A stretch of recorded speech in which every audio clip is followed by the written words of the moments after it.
I know there has been a lot of discussion over the years as to how to pronounce Father's memorial name, which he says in Exodus 3:15 is his memorial name forever, owlam.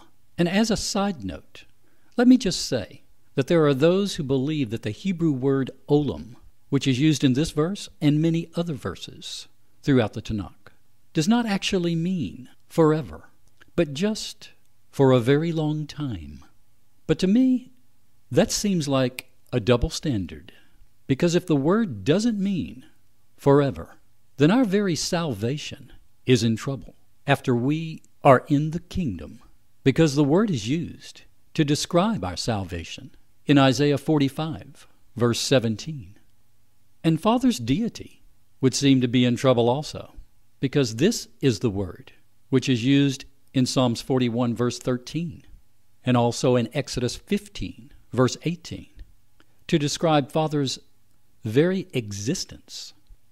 And Father's word may not be established in heaven forever, as Psalms 119, verse 89 proclaims. I could go on and on, but let's be logical. When the Hebrew word owlam is used, I do not see how it could not mean forever. I see no other word in Hebrew that means forever, except owlam.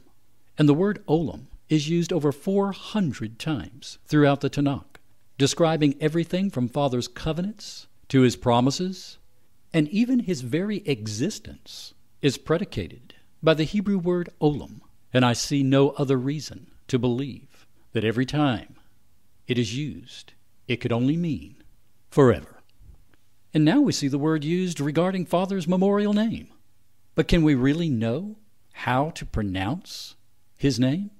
Some would argue it's pronounced Yahweh, others Yahweh, and still more, Yahuwah or Yahuwah.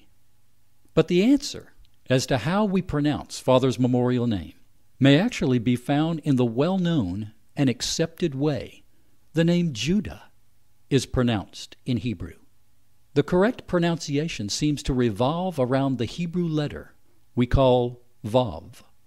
Again, please understand, the language Moses wrote the Torah in was Paleo-Hebrew, and there were no vowel points, meaning all the letters were probably pronounced the same way, and that punctuation probably did not change from word to word or letter to letter. This was a very simple and primitive pictorial language, but it was the language the Hebrews spoke and communicated with each other, and it was the language that Father communicated with his covenant children. I want to show you just how special the name Judah in Hebrew really is. In fact, we know that it is through the lineage of the tribe of Judah that our Messiah, Yeshua, was born. And amazingly, the name Judah is actually Father's name, with the Hebrew letter Dalet added after the Vav. And every Jew knows that their tribal name in Hebrew, since there was no letter J in Hebrew, was and is pronounced properly Yehudah.